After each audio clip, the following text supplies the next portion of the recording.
And I'm going to hit record. And I'm going to try to blow this up just a little bit. Hold it. No, it's started to blow up. Not sure I can blow it up enough to read it. Let me try this again. This is supposed to download the file. It's not downloading it. It pops it up on the screen, but it doesn't let me increase the size like I want. No. What else can I do with this email so that I can download it? Let's see if I bring the picture up.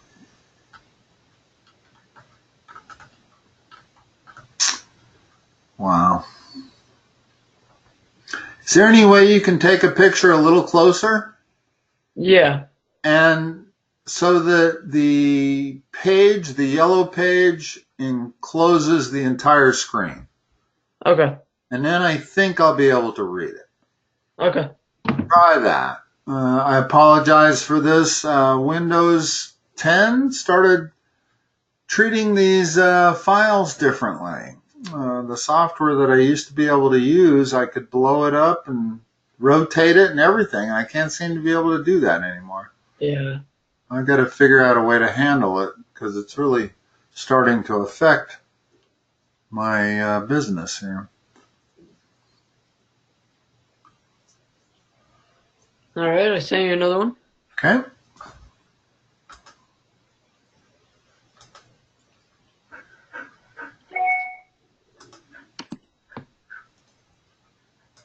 Yeah, we can do this piecemeal if we have to. I can blow it up one time, and that's all I need to be able to read it. Oops, then it rotates it. What the heck's going on? Let me try that one time again. No, it absolutely rotates it the moment it gets into landscape mode, but I think I can read this. So let me do this. All right. No graphing calculator on this first part. Yeah.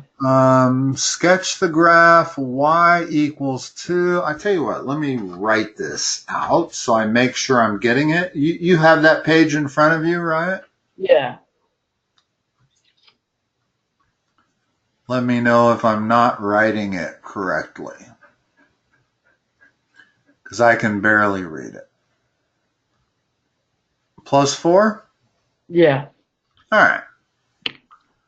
That is a quadratic in vertex format. By that, this is vertex format over here on the left. Uh-huh. When you see that format, then you know where the vertex is. It's at H and K. Yeah. So what is H here? For this, like, For this one they've given you. okay, H would be the -1.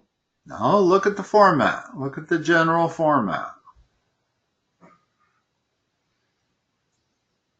It says X minus H. What is H here? It's +1. Oh, +1, yeah. Yeah, it's X minus 1. Yeah. Makes it a +1. Okay, what's K? K is 4. All right. So that gives us pretty much most of the information we need to graph it. Mm-hmm. It's I'll call that 1, 4. That's the vertex. Yeah. Which direction does this parabola open? Up or down? Up. Yeah. Something like this. Okay. Yeah. Now, what else do they want? So, first of all, the way you drew it, its vertex was at the origin, 0, Yeah. 0. Okay. So it's very important to recognize when you're looking at vertex format. There are 3 different formats for quadratics. Here's another one. Over here on the left, I don't know if they've taught you this one yet. That's called X-Intercept Format. Mm-hmm. And the reason is because P and Q are the X-intercepts. This one's called Vertex Format. The reason is because H and K are the vertex. Yeah. And then you have Standard Format, which sometimes they give it to you in standard format, and it's this, where everything's on one side and Y or 0 are on the other. So these are the 3 formats, and you have to figure out which one the one they gave you is in. Well, that clearly is vertex format. Yeah. I mean, it matches up with this perfectly. A is 2, H is 1, K is 4. Mm-hmm. Okay. So the fact that A is 2 makes this parabola just a little skinnier than it might normally be. Mm-hmm. In other words, I kind of drew a normal parabola where A would be 1. Yeah. And when you make A bigger number than 1, it's a vertical stretch. If you remember your Algebra 2 transformations, that is a vertical stretch factor of 2. Okay. Now, it looks like they wanted you to make an XY table also. Yeah. So all you have to do is this. I don't really like this. This is a little bit lame, making an XY table, because what you really should be able to do is remember that you're looking at a parabola, a skinny parabola. What's the most important thing? Where the vertex is. Yeah. That's almost everything. You wouldn't have lost very many points at all if you'd have put the vertex in the right spot. Yeah. Even if you didn't have the other stuff in the right spot, you would have gotten a lot of credit for it just by having the vertex in the right spot. Yeah. Okay? So let's look at this XY table. What is Y when X equals 0? We'll just pick numbers for X at random. Just random numbers? Yeah, I'm going to start with 0. I may do a 1, a 2, a 3, maybe a -1, a -2. So I tell you what, usually when you're drawing a table of values, you start with some negative numbers and you work your way positive. So if X is -2, what is Y? 4. No, plug in X of -2 into that equation in the upper right-hand side. Oh, okay. In other words, when you say X is -2, that's what you're doing, is plugging in -2 for X. Okay, but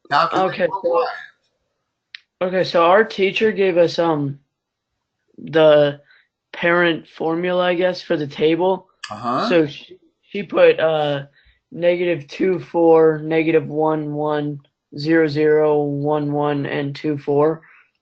That's perfect. That's exactly what I was going to do. Yeah. So when X is -2, what is Y? You got to plug it in. Do the math. If you can't do that math, we need to back up. So, yeah, so -2. So start with -2 minus 1. What is that? 1, or, well, -1. Nope.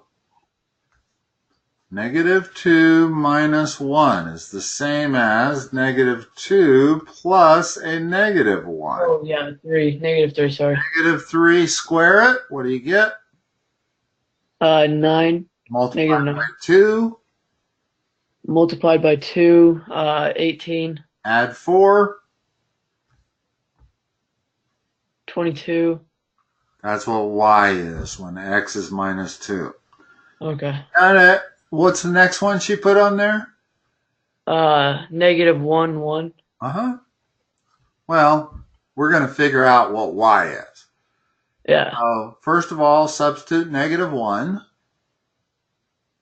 for x. What's negative 1 minus 1? Negative 2. Squared is 4 times 2. 8. Plus 4. 12. Now let x be 0. You got minus 1 squared is what? What? If x is 0, then the first thing you're doing is squaring minus 1. So minus 2. No, minus 1 squared is plus 1. Yeah, plus 1, yeah. Now multiply that by 2. 2. Add 4.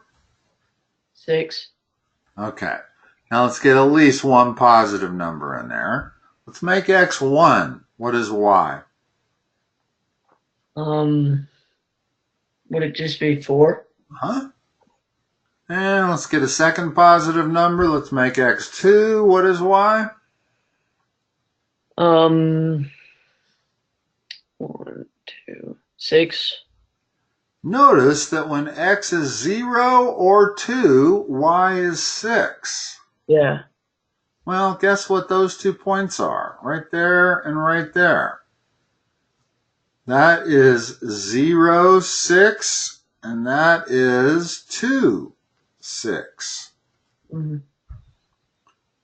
So immediately from the table, you can kind of see that you're looking at something that is symmetrical about 1. In other words, that's our line of symmetry right there at 1. Mm-hmm. Because we have a 6 and a 6 equidistant from 1. Yeah. So that's the perfect parabola. So that'd be another way to graph it. So the table does give you a series of points to graph. It's just not advanced algebra. Advanced algebra, you dispense with the table. It's more a question of knowing what the parent function looks like and where its vertex is. And then if you can get 2 other points, that's all you need to define a parabola. Yeah. 3 points. 2 points define a straight line, but 3 points define a parabola. Mm-hmm. All right, let's see what else we got here. B. Same equation. Rewrite it in standard form. Okay. First of all, this was the form it started at.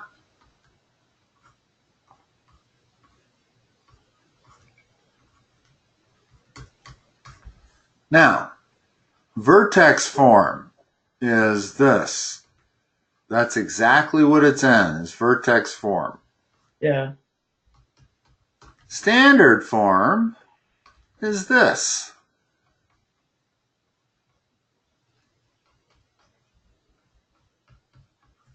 How do I put that thing in standard form?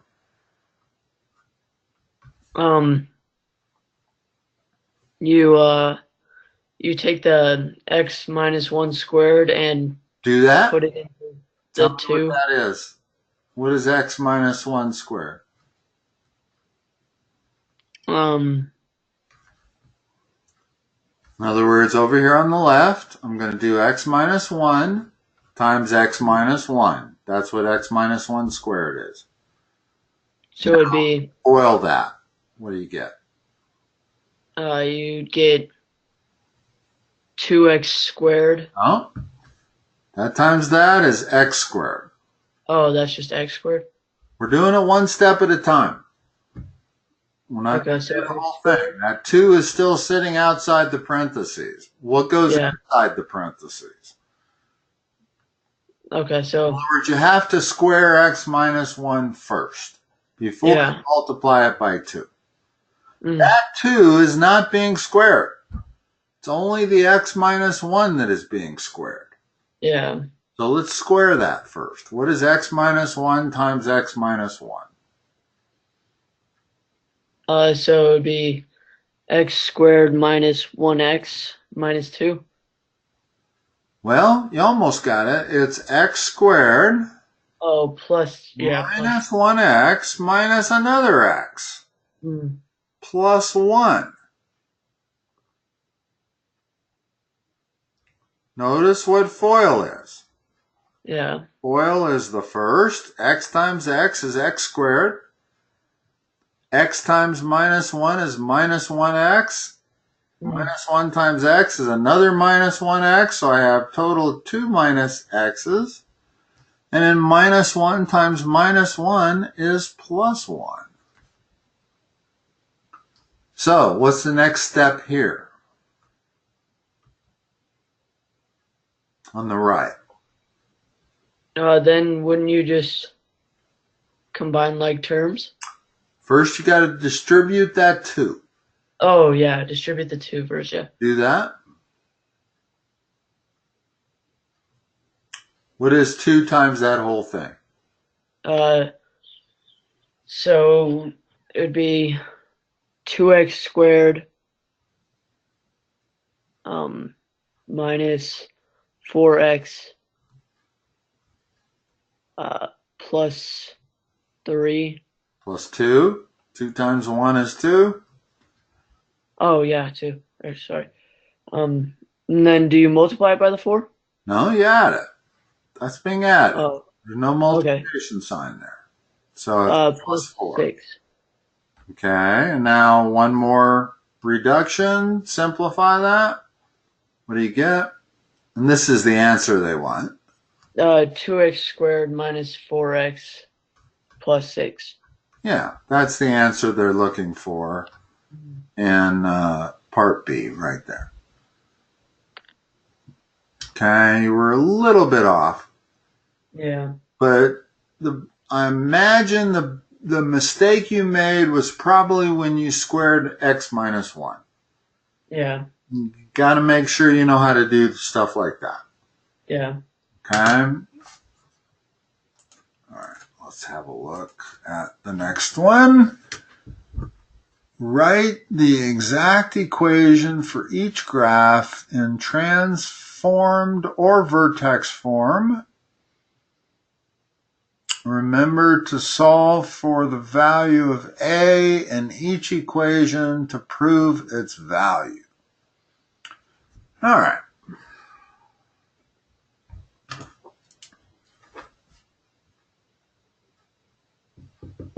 The graph was drawn for you, correct? Yeah.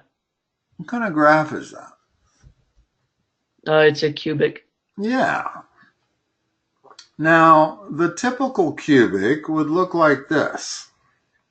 That would be y equal x cubed. Well, this looks really, really similar to that, only it looks like it does that. So that is a transformation. In other words, that would normally be at the origin, right? Yeah. So if y equals x cubed is the parent function, then how is this translated? I see a horizontal translation and a vertical translation.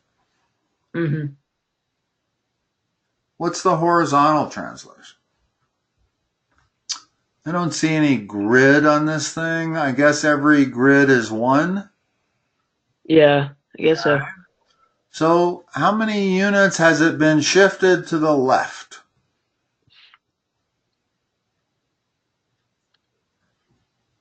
In other words, what's the difference between this one over here and this one?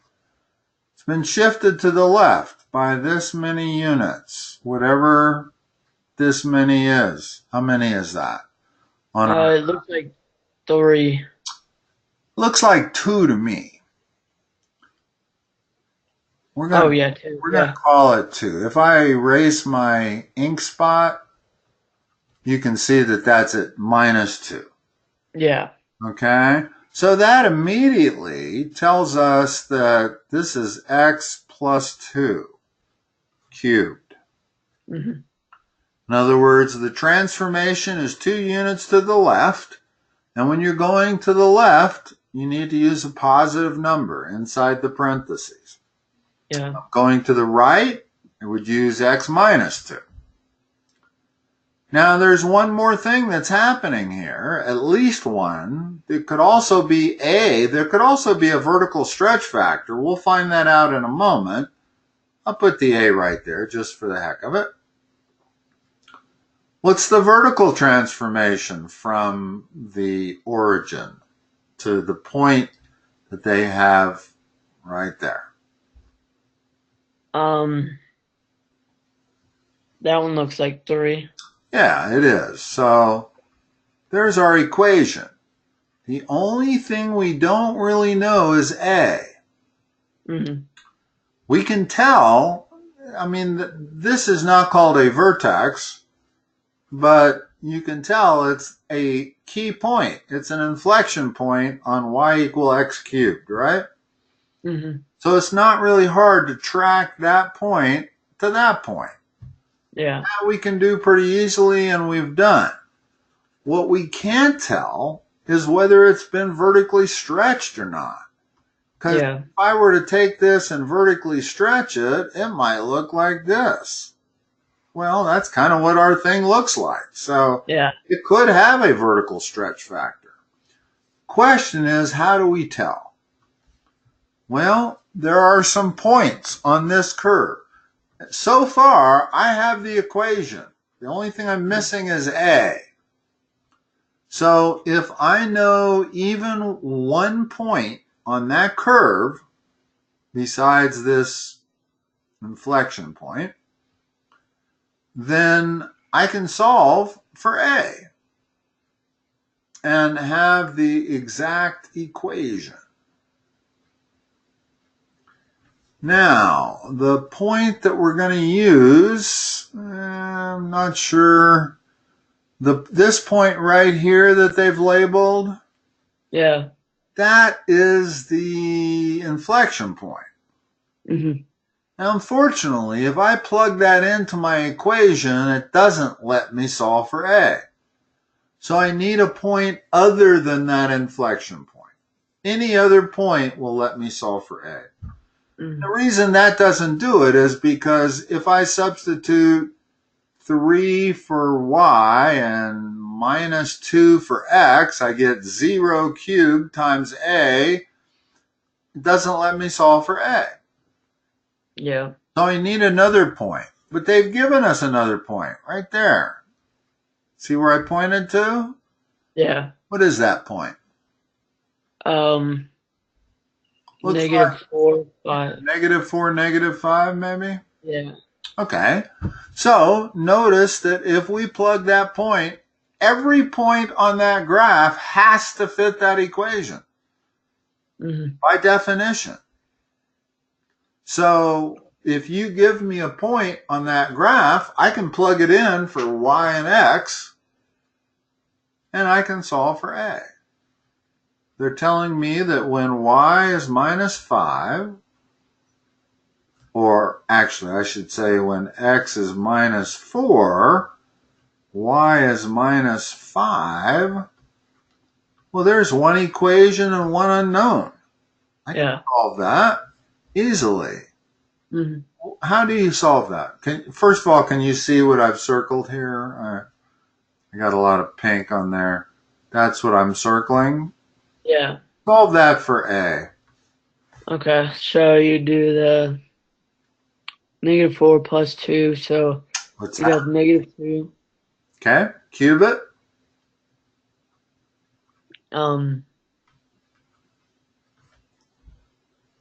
So it's negative 2 cubed. Multiply negative 2 by itself 3 times. So it'd be 8. Nope. Negative 2 times negative 2 is positive 4, times another negative 2 is negative 8. Oh, negative 8. Plus 3. Now I'm going to move that 3 to the other side. So I have now negative 8 equals negative 8a. Yeah. A is 1. Yeah. So I don't need an a. There's my equation right there. Mm-hmm. In other words, a could have ended up being 2 or 3 or 1.5. It could be a lot of things. It just happened to be 1 in this case. So there was no vertical stretch or shrink. It is going to look exactly like y equal x cubed, only it's going to be translated 2 units to the left and 3 units up, which is what this means right there. Okay? All right. They made that harder than it needed to be, actually. Yeah. Well, not really. I mean, you always have to really figure out what A is. Mm-hmm. That's part of the problem. You can't always assume A is 1. Yeah. All right, let me look at B. B is what kind of a math function? A quadratic? Yep. So, since they've drawn the thing and they've labeled the vertex, let's put it in vertex mode. What is vertex mode or vertex format? Y equals ax minus h squared plus k. Tell me what h and k are in this problem. H and k. Uh-huh. So h would be 0 and k would be 4. Okay, you see what I'm doing? Yeah. Okay. Now we need to solve for A. And I cannot use the vertex because the vertex is x equals 0. That will not allow me to solve for A. Mm-hmm. But I got 2 other points here. I got a Yeah. point right there, and I got a point right there that they've defined for me. Yeah. Here's the positive one, which is this point right here is 3, 3 comma 0. So how do I use that information to solve for A? You put 3 as the x and 0 as the y. All right.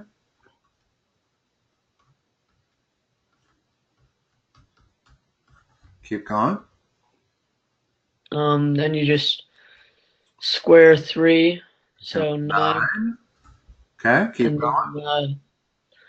Then you subtract the 4 from both sides. So now I got negative 4 equals 9a, putting the coefficient in front of the letter. Okay. And then you divide 9 from both sides.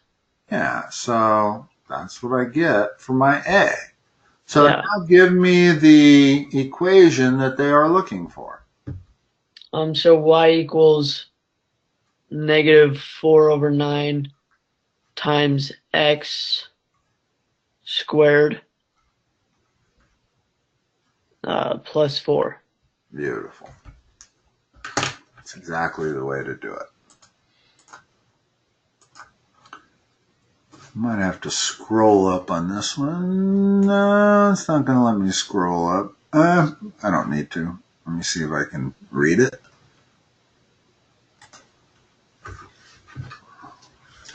Find the x and y intercepts of y equal, make sure I'm doing this correct, x squared plus 2x minus 80? Yeah. Okay. Write your intercepts as coordinate points. Yeah. All right. Well, what kind of format is that in? It's in standard. Yeah, so it's not in X-Intercept format. Too bad. If it was in X-Intercept format, we'd be done, right?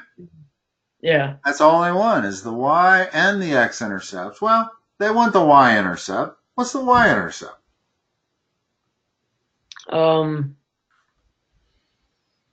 It's Always that number right there. Okay. The reason is that what is x when you're on the y-intercept? X is 0. Okay. If you plug in 0 for x, it takes out that first term and the second term. Yeah. So the y-intercept, when you have it in standard format, there is a nice value. It tells you the y-intercept immediately. Mm-hmm. This thing open up or down? I think down. No, it's the coefficient in front of the x squared term. If it's positive, it opens up. If it's negative, it opens down. Okay. So I know I have a y-intercept at 80, and it opens up, so I'm looking at something like that maybe. I don't know whether the vertex is below the x-axis or above it at this point. Mm-hmm. But can I factor that? If I could factor that, then I would have it in X-intercept format, and I would know my X-intercepts. I would have the answer to the question. Mm-hmm. So is that factoring? Are there factors of 80 that subtract to the number 2? Wow.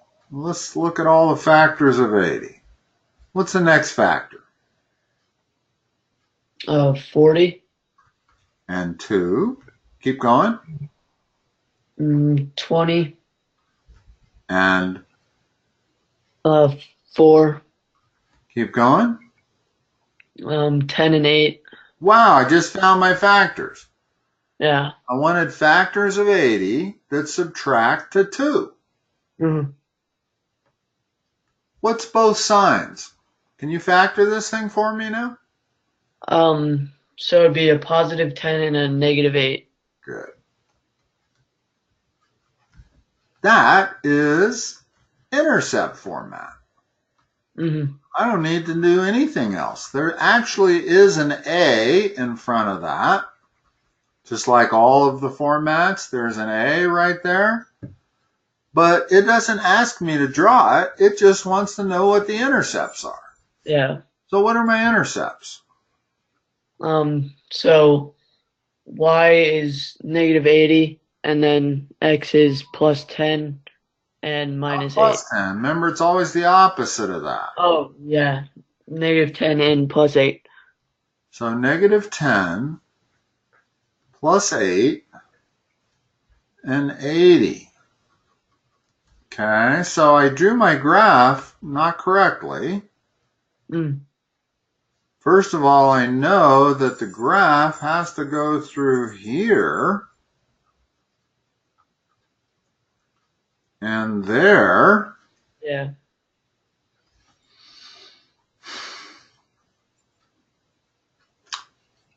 Got something extremely screwed up here, and I'm not sure. Ah, the y-intercept is not plus 80, it's minus 80.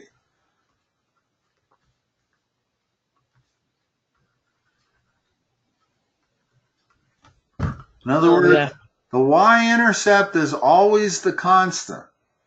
Yeah. So it's minus 80. And now my graph makes sense. It's a standard looking parabola that goes through, has a y-intercept of minus 80. That's not the vertex, incidentally. And the reason is the vertex has to be halfway between those two numbers. Well, halfway between those two numbers is actually minus 1.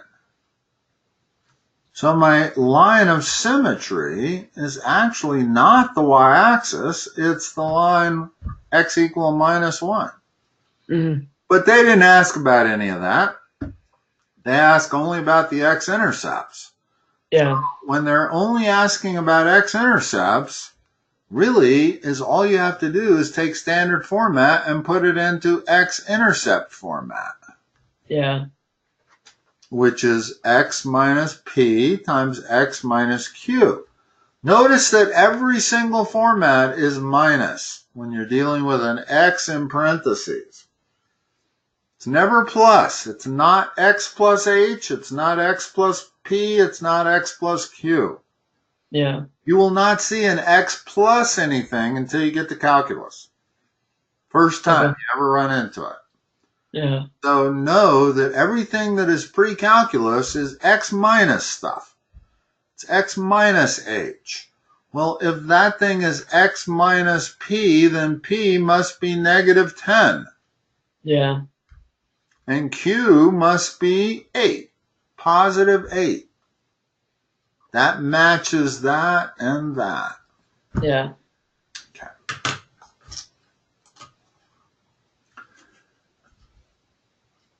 Write your x-intercepts as coordinate points. Let me draw that thing again.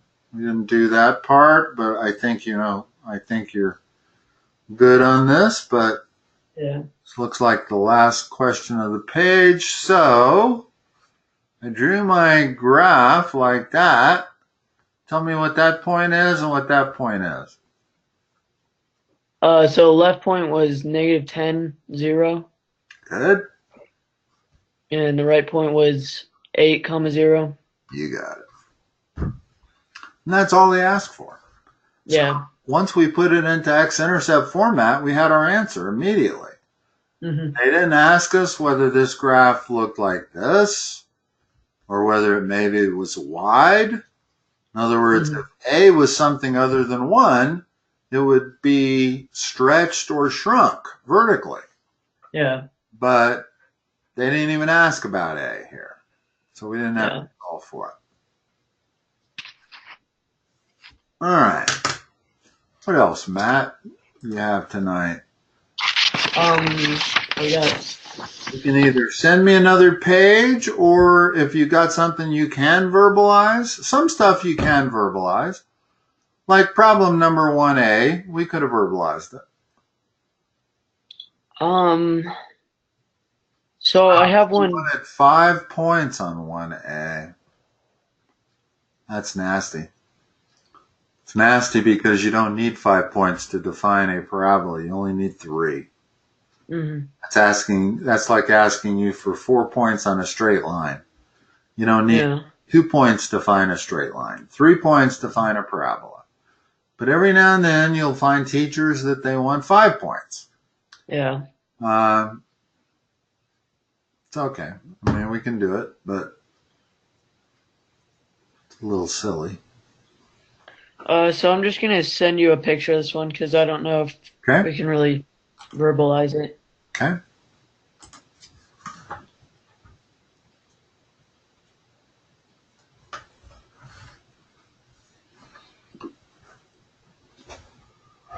Let me know when your phone says file sent.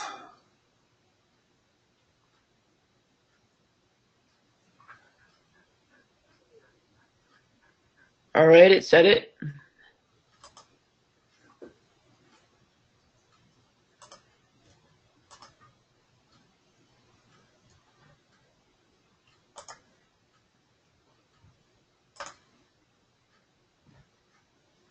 Okay. Why does it do that? Do you have any idea? Are you a computer expert? Actually, I don't really know. I don't use Windows a lot. I can read this just fine. It's big enough that I can read it.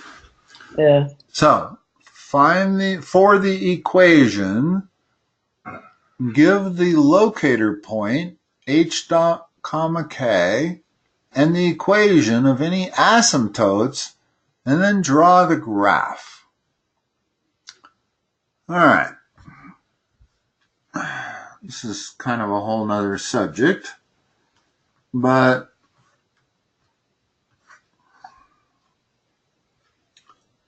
what's the parent function? Do you know? Is it just -1, 1? No, it's y equal 1 over x. Oh, 1 over x. That's a hyperbolic function. Okay. Okay? Remember that word. Hyperbolic, okay. Yeah, it kind of looks like this. Yeah. And it has asymptotes. There are 2 asymptotes to this function. I'm talking about 1 over x. We'll get to the next one eventually, but we need to cover the basic one, the parent function first. There's an asymptote there. Notice that the function approaches that blue line but never touches it. Yeah. It's also a horizontal asymptote there. The red line also approaches that blue line but never touches it. Mm-hmm. Why doesn't it touch it? Because x can't be 0. Number one rule in mathematics is thou shalt not divide by 0. Yeah. So that's why you have vertical asymptotes there. And you have a horizontal asymptote because y can never be 0 either. How are you going to make y 0? Can't do it. You can plug in any number you want for x, and y is never going to be 0. For y to be 0, that numerator has to be 0, and that numerator is 1. So y can never be 0, and x can never be 0. That's exactly how that function looks. Now we're looking at a transformation. This is why they spend so much time on transformations with you, is because almost every function can be drawn as a transformation of its parent function. And it's relatively easy to memorize the parent functions. Okay? Okay. Now, the first thing you want to do is draw your asymptotes. Okay? Mm-hmm. So, there's my grid. But where are my asymptotes? I know there's a vertical asymptote wherever I'm dividing by 0. Where is that? +5. That's not dividing by 0. That would be 5 plus 5. It would be 10.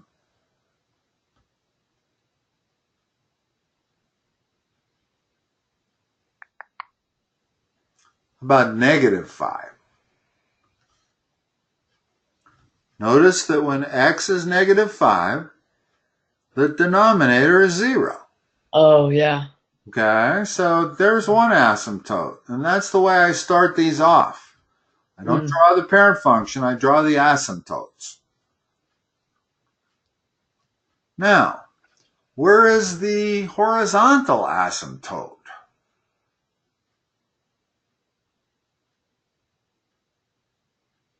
What do you do to find that one? Well, that's a little tough. This gets a little complicated, but it's basically that number there. Okay. Okay, and I'll explain in a second here. First of all, I want to draw it. So there's my grid. Now, I know my function is hyperbolic, right? Yeah. So I draw it as a hyperbola within that grid. Just like that. And I'm done. Well, hold on. For the equation, give the locator point and the equation of any asymptotes. Well, this asymptote right here is x equal -5. Yeah. This asymptote right there is y equal -2. So I've drawn the equations of any asymptotes and then draw the graph, and I've drawn the graph. Okay, now a locator point. I would imagine they're talking about that point right there. Yeah. Not sure. Can you read that answer? Is that your answer, or is that the correct answer in there? No, that was my answer. I put 1, -5.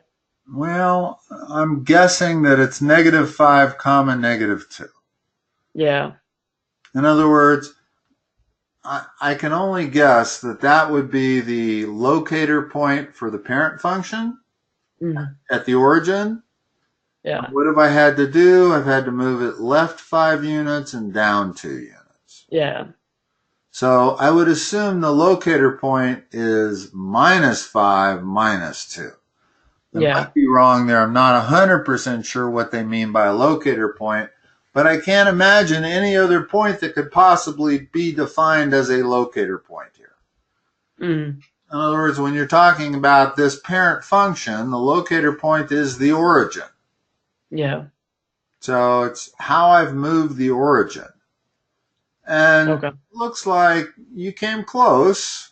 Yeah. Moved it down 2. You just moved it to the right 5 instead of left 5. Yeah.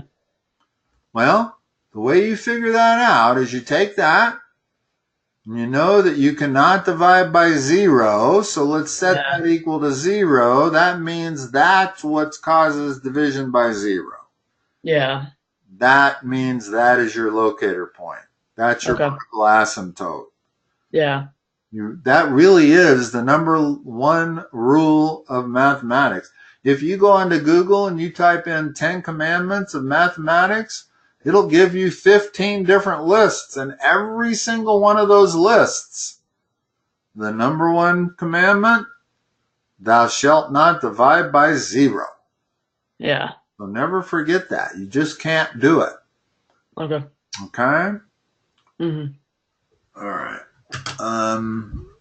Let me see if I missed anything on this. Equations of the asymptotes. We got those.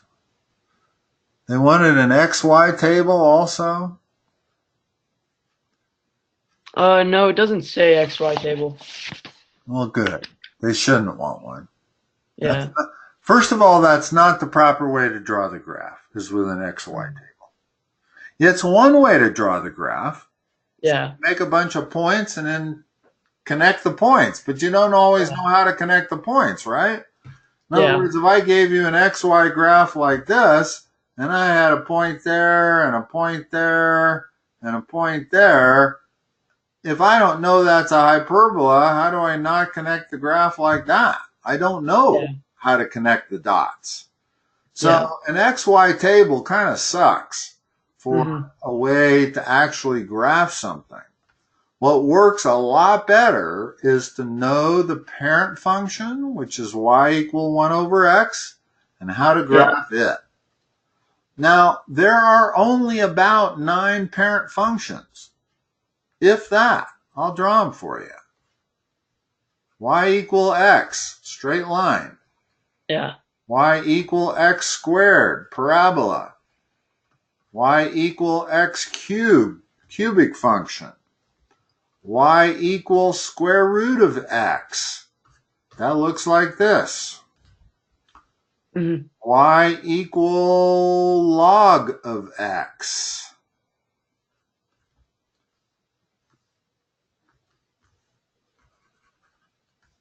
That looks like this.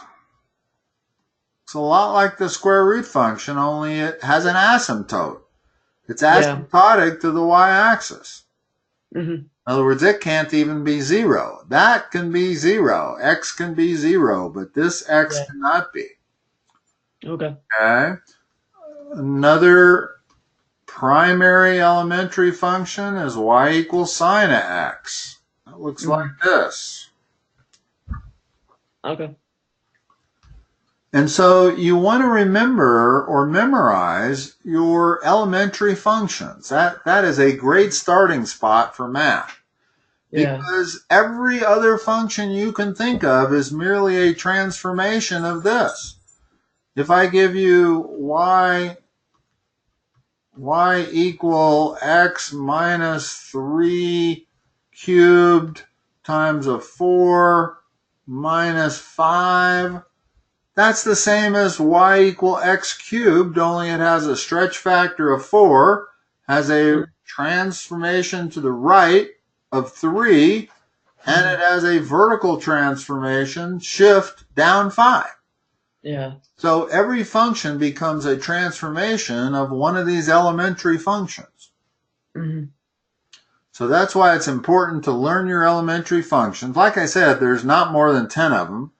I can only think of 6. I guess y equal cosine of x is another one. And probably y equal x to the 1/3 maybe is another one. Mm-hmm. But learn your elementary functions, learn what they look like. Okay. And then everything else will just be a transformation of that. Yeah. But this doesn't help a whole lot, especially when you're dealing with a function that you don't know what it looks like. I'm going to end up with 3 data points, but that's not going to necessarily allow me to draw the function. Yeah. Like I said, if you just draw a straight line through 3 data points, you don't necessarily get the function. You miss all the vertical asymptotes and the horizontal asymptotes and all those things. So this is really not the way to go, particularly once you get the hyperbolic functions. Okay. In other words, the moment you get the functions that are complicated enough that they got vertical asymptotes and horizontal asymptotes, then an XY table isn't going to do you any good. Okay. That'll work fine for that, work fine for that, work fine for that, might even work fine for that, and this. But well, actually, I'm not sure it would work for all of those, but probably would. But on hyperbolic functions, it's not going to work. Okay. And what do you look for in a hyperbolic function? Is you look for y equal 1 over x minus some number plus some number. Yeah. That is a translation or transformation of y equal 1 over x. Okay. Okay. All right, we got about 5 minutes. You got anything you can verbalize, or you got any additional pages you can send me quickly? Just it's plot the pair of points to find the distance between them algebraically. Okay, it's do that verbally. Yeah, so the points are 5, -8. Hold on 1 second. Okay.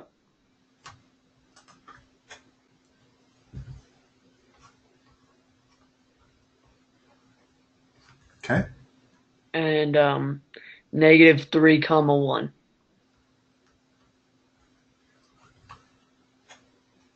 And what's the question?